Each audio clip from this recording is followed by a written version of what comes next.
The average student loan debt is reported to be $25,235. A student believes that the student loan debt is higher in her area.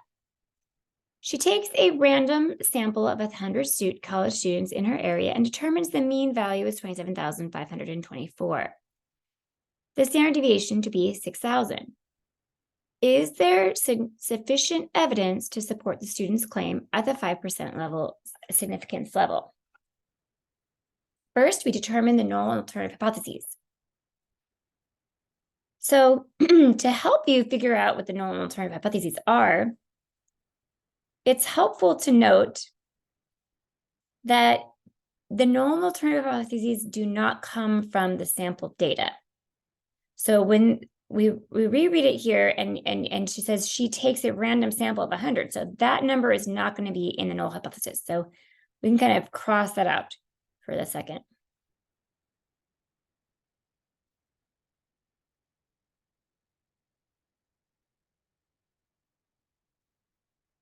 Now that number of 100, we don't have to worry about. And she determines the mean of that sample, and that's also not going to be in the null. The mean of the sample is not going to be in the null hypotheses. And then the standard deviation of the sample, those numbers are not going to be in the null hypotheses.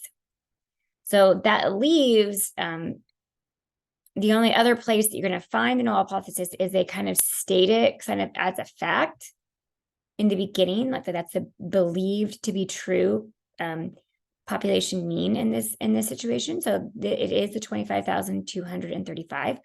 Or sometimes they have it written in the claim. So they'll say, is there sufficient evidence to support the student's claim that there's more than 25,355? So usually, like I said, I say state it in a fact in the beginning, and they may state it in the claim. That's where you're going to find your null.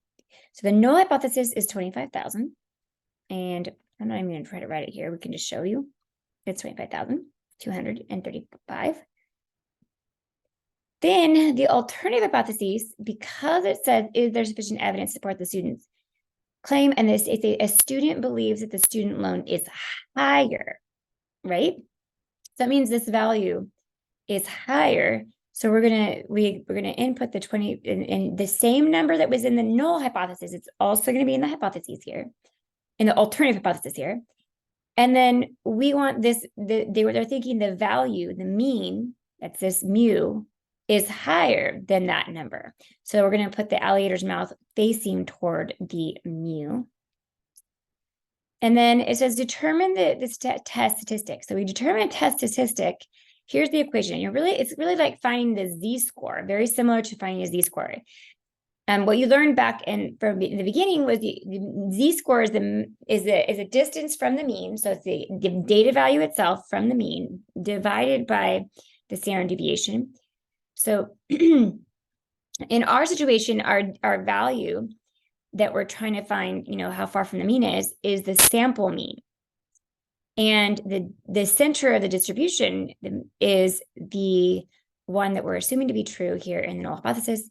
That is the 25,235. So, and then for the sample mean or sample, then we're going to put, sample standard deviation, we're going to put the 6,000, and the n is going to be the number sample size. So I'm going to plug in for X bar. Now this does come from the sample, hence X bar means sample means that is coming from the sample. So that is the 27,524. This is where the information that's where we use the information from the sample, is to calculate this test statistic. So it's 27,524. That's a sample mean. Let me just double check. It says a random sample of 1,000 and determines the mean of that random sample to be 27,524. And then minus this mu sub 0, that is what we believed the mean to be, the population mean to be in the null hypothesis. So it's 25,235.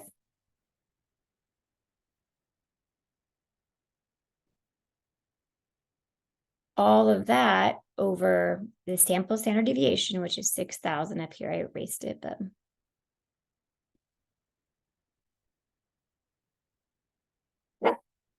like I said, all of that sample information, numbers coming from the sample, they're going to be used in the test statistic. That's where we're going to be using those.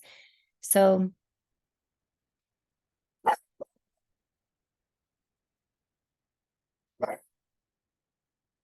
apologize. Okay, that's 6,000. The S is 6,000. Oh, wait, no, yes, that's sample standard deviation.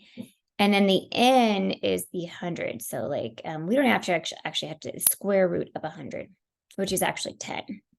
Okay, so I'm going to reduce that. The square root of 100 is 10. So I'll just make my calculation a little bit easier here.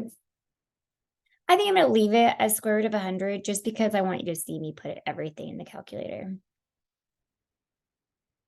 All right, then we take a calculator.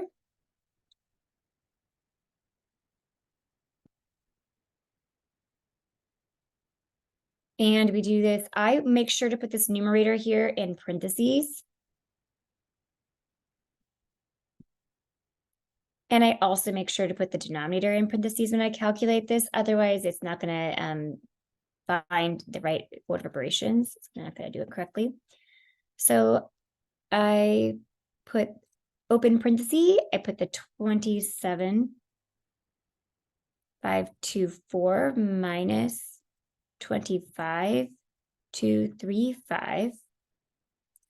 Okay, I can end parenthesis divided by start parentheses 6,000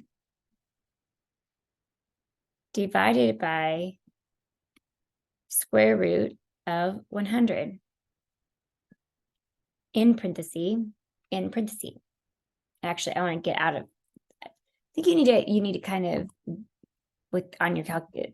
Now you need to kind of get out from under the square root, then press 92. Okay, I think it'll automatically. Okay. There we go. Now it looks like I put parentheses around the denominator and parentheses around the numerator, so I think we're fine. Now I can press enter and we get this 3.85. So we can double check this answer, 3.8. Okay. Let me just check. It is 3.815, so rounded to the set two decimal places, it is 3.82. All right. Now we find the p-value. Now you could find the p-value by finding the area under the curve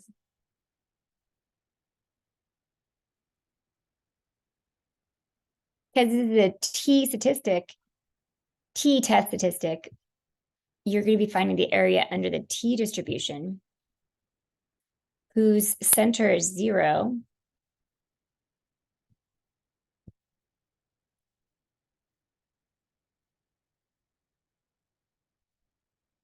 And so this is 3.82. So this is like over here somewhere maybe.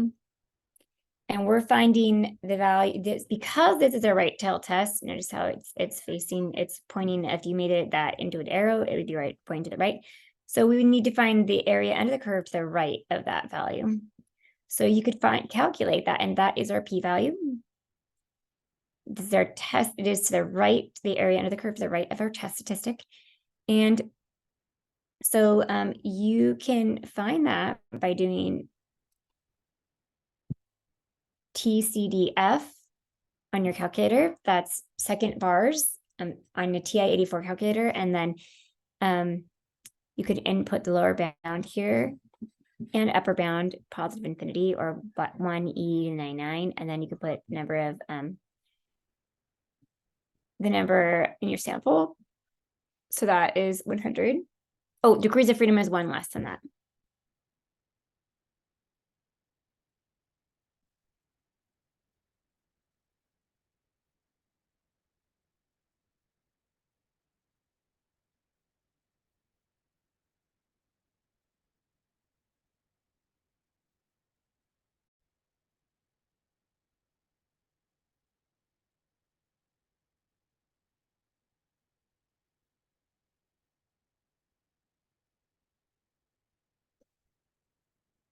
So you can take a calculator and you can, which hard for me. Well, I can erase, I'm gonna erase what we have right here so you can see the calculator. We already did that.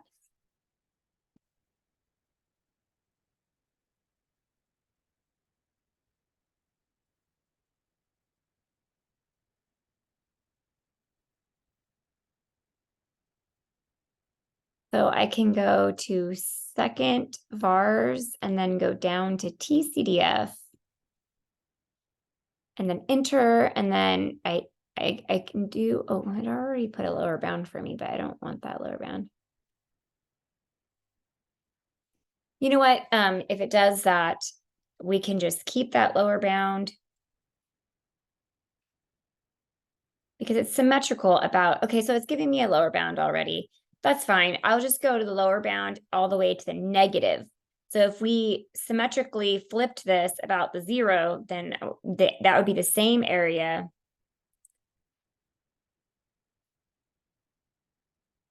Right here from negative 3.82 over here, this would be the same as what I see over here. So those two areas would be the same. So I'm going to go ahead and calculate that just because for some reason I can't figure out how to, and maybe it's because it wants me to pay for the extra. It probably wants me to pay to be able to put a lower bound in here. So and I'm using the cheap version of this calculator. So, oh, okay, wait a second. Oh, it'll do it. Okay, never mind. We don't have to find the other side. It's 3.82, comma, 1. Oh, and then I have to go second comma to enter that E, 99. And then degrees of freedom, 99.